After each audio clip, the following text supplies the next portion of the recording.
So let's get started. Okay. Welcome everybody, and thank you for joining me. Today is Friday, October 1st, and today it's actually a special request from one of our audiences, and I've been doing this series on MLOps, but then most of the use cases that I typically talk about is medical imaging. So today I wanted to talk about MLOps for medical imaging. So how would you go about looking at or creating a data pipeline, and then how would you go about creating an ML model, and then finally what would be some formats in which you show or demonstrate. So typically in medical imaging you do a lot of demos, right? So today we are going to be seeing that the input is actually 3D video stacks, and from there, you're trying to curate what are the best images that need to go for annotation. And then once those images have gone for annotation, the next thing is you want to find, which ones are good quality annotation so that you should use them for your ML model. And once your ML model is created, you should then be able to, utilize them for your test stack as well as, create a demo at the end of it. So that is what we are trying to do today. Okay. Let me check the stream again. Hello, Venkatesan. It's great to hear from you again. So I'm hoping today's session is useful because it's on your special request. Okay.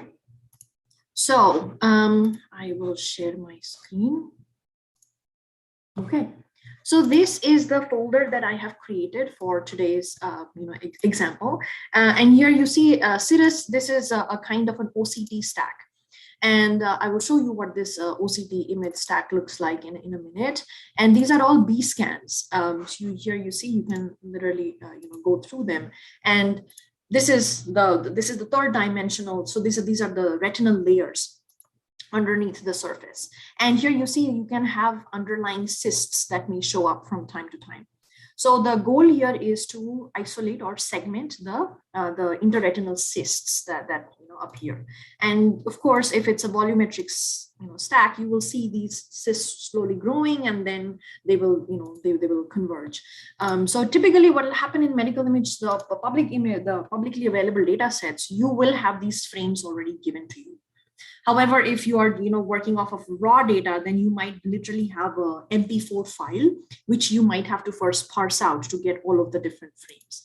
But what our goal today is to take image stacks like this, identify which ones should be the images that you go or you send for annotation, then look at the annotation quality and figure out which ones are good annotations, and then apply an ML model on top of that. Okay, so I'm going to be showing you an example which has about 25 image samples in them. So this is we would call it a broad scan. So the slices are not very close together.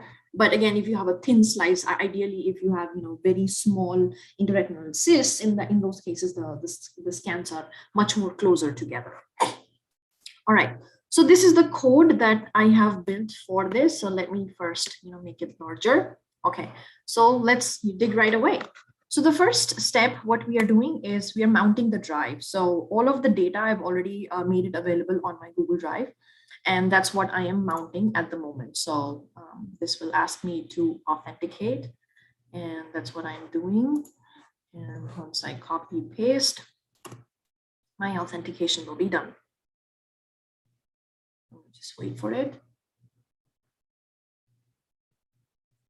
It takes a few minutes to get there. Yeah, so you see it says the mounted the drive, and how to check it here. If you go to the folders, you will see this drive is now mounted, right? So everything that is a part of your Google Drive is actually now in the can be accessed by Colab. Now what we want to do is we want to point to exactly the directory where my data is stored. So that is what I am trying to do here. So inside drive, in my drive, I have EIS. And here I have medical, image use case, and here I have the, Cirrus test images. So, and literally, if I want, I can, show these images to you as they go, right? So 69, 70, 71. You can literally go over, review these images right here. So Colab offers all of these, features. So this is where we are, just to check that we have mounted our drive correctly. Now what we are doing is let's just mount all of the images. So like I mentioned, there are 25 files, 25 images that have come to you in a stack. Do you need all of them in order to get annotated, or even to build your ML model from? The answer is no. So, and this was actually one of the papers that I was able to publish last year, in which we were able to show that you need only 5 to 10 images. If it's that sort of specialized images, you only need about 5 to 10 images, and that should be enough for you to learn from. Even simple units will work pretty well on it. So let's just start. So first of all, what I'm trying to do is I am trying to find out of these 25 images, which images are good quality and which images are bad quality, which should not be used for training, right? So that's what I'm going to be using, the blurriness, and I'm going to be using PSNR. Now, SSIM is actually a metric. It's a structured similarity index metric. SSIM cannot be used in medical images. And the need and the reason for that is you have seen that the images, they look very similar to one another. And in this case, if you use SSIM as a similarity index, like between 69 and 70, it will always say that they are exactly the same. Because overall in the overarching, or the number of regions that it sees is very small. So finding an SSIM between this different images, especially in a volumetric medical image stack, takes you nowhere. So that should not be used. All right.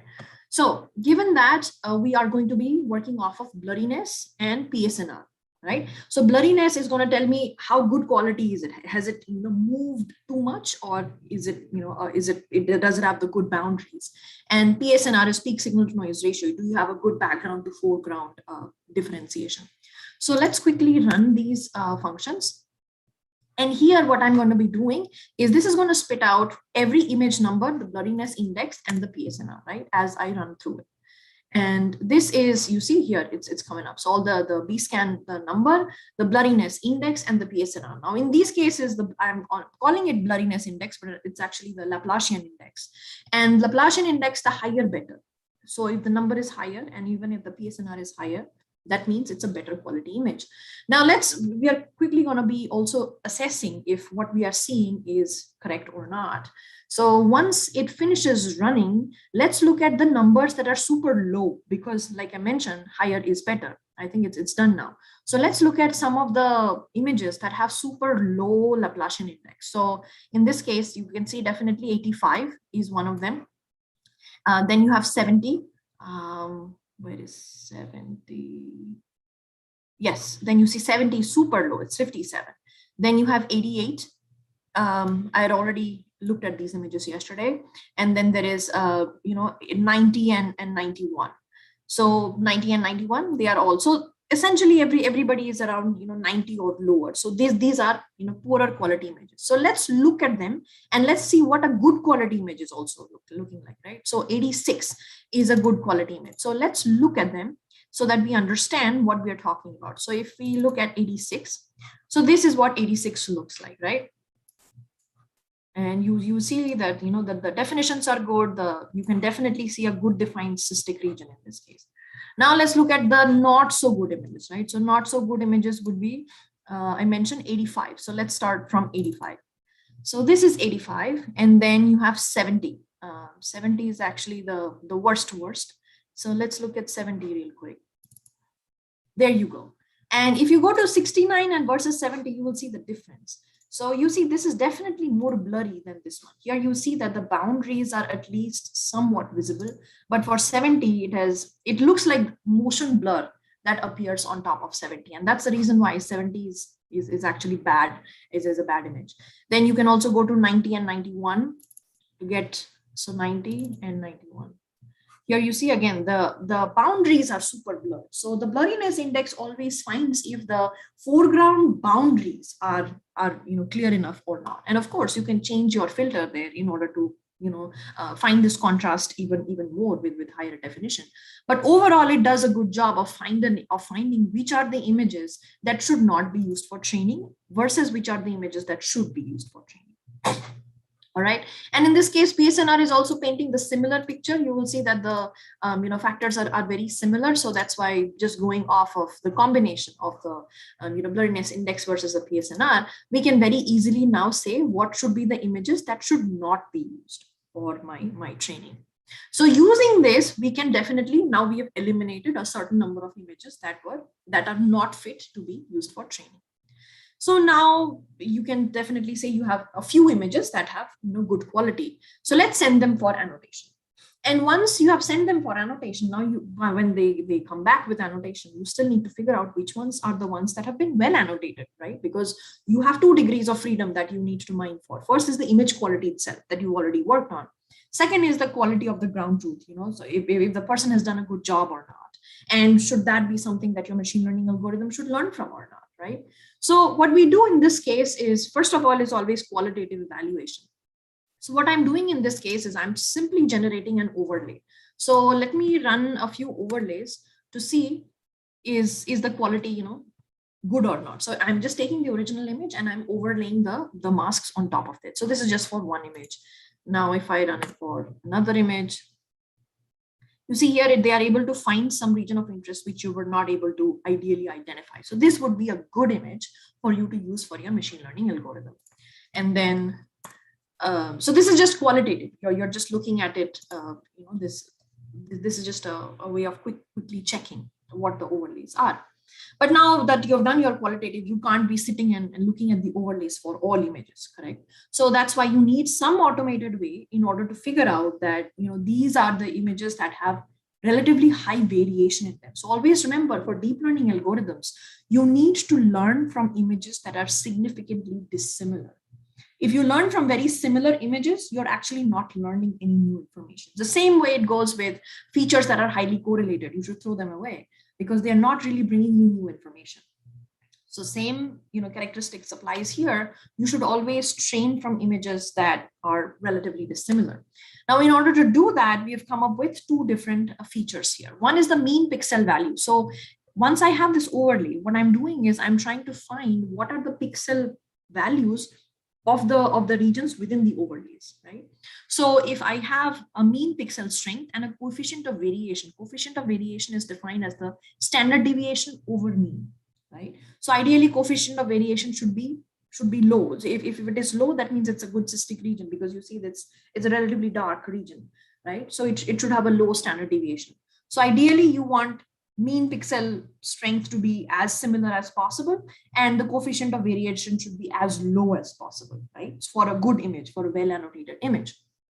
So that's what we do, is we just run this metric on the whole data set, and as it is spitting out information, we can keep checking what are the images that have a low coefficient of variation. Now, in some cases, you will see that the coefficient of variations are very high, like 35.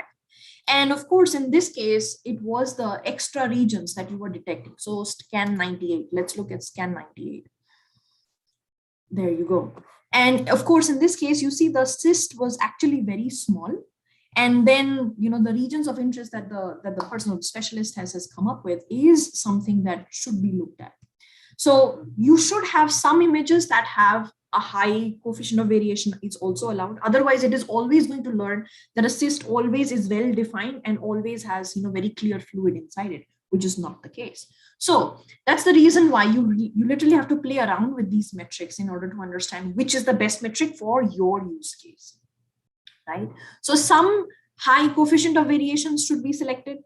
But most of the images that have the low coefficient of variation that are around 5 and 6, they are good quality images where where the boundaries are well defined that should be used. So the ideal image stack to train from would be the annotations that have some low and versus some of the peaks that you're getting here and there, so that your model is also learning the randomized structure from. So this would tell you that this is the this is the quality of the images or the quality of annotation that you've obtained, and then you are still now able to subsegment a more smaller set of images that you will now use for training your ML model. Now I'm assuming that I've trained my ML model with UNIT, and again, if you just follow some of the other videos that I've posted, you'll be able to do that very simple. Once that is done, now how would you demonstrate that what your algorithm has done, right? So a very simple and a very effective way is actually using creating video demos, right? Now, in order to do a video demo, the first thing you need to create is an overlay. So what is an overlay? An overlay is, and here you will see that I have this test, and overlay right now is empty, because I just have created a folder. What this is going to be doing is the output, the masks that my ML model is spitting out. It is going to combine or overlay that over the images and just generate those files. So let me just run this, and it says that its running is complete. So now if I go into overlay, you'll see all these scans, and now if I click on them, you'll now be able to see the overlays as they have been generated, right? And of course, in this case, I've just given it a weightage of 0.5. So I'm just saying that just average the pixel values of in the images. So just how the overlays are getting generated. So this is just a quick sanity check that all my overlay images are existing. And now finally we are getting to the video writer, because the whole goal is you started from a video where you had to parse out the frames. So in this case, what we are doing is, so this is the piece of code that is going to do that. So first of all, what you have to do is you have to sort often you will see that in the folder, the images, they don't appear in a sorted order. So even, beforehand, when we were writing out all of the images, you see they are not in order. Sometimes it's 82, 86, then it's 77. And this happens. It's just the naming convention that, this directory is keeping too. So you definitely want to make sure that you are naming them, or the number sequences is in order.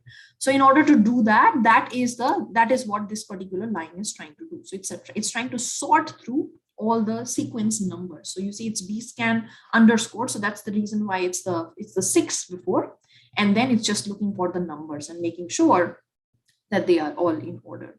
And once that is being done, it is just reading each and every image. And again, if you need to resize it, it's going to do that. And finally, it is just writing to a particular video. So this is the video writer that you're going to be using. I'm selecting a file frame rate of 2 frames per second. Of course, this is not a lot of frames, but for some reason, if you had a very thick volumetric stack, you can even go to up to 10 frames per second. So ideally, all natural actions, if you keep your video at around 10 frames per second, it will seem like continuous motion. So in this case, I'm just applying it for a 2 frames per second. So I have the overlay images, and I'm just writing them. Once this is done, let's go back to my folder, and that is where you will see your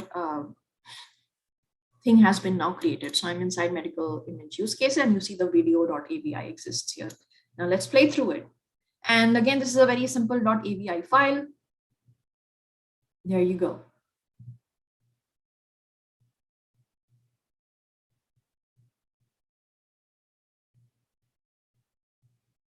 And all done. All right. So that's how you go from a volumetric image stack, identify images of low quality that you should not use, and then also identify the quality of annotations that you should use for your ML model, create your ML model, and then finally deploy it in terms of a video. So a video sequence that will definitely go from the volumetric stack. And this is just for an OCT image. The same principle applies to chest X-ray, or if you want to do CT, or if you want to do MRI, all of them will work equally well. So this would be a good way in which you keep your outcomes. And if you wanted to deploy it over the web, you can definitely have this as a front end. Again, you can build your web interface using Flask or Fast API. But at the end of the day, if the doctors, they want to just look at the images, and this is the volumetric scan that you would be able to produce. All right, with that, I will stop my screen share and see if there are any questions. Otherwise, I'm hoping that this helps in working through with your 3D image stack and computer vision challenges. If there are other such challenges, please do let me know, and we can do a in detail work through, just like we saw today. All right. Okay. Well, thanks, guys. And if you have any such questions, please do leave me a comment in the description box below so that I can address them next time. Okay. Thanks so much. Have a great one.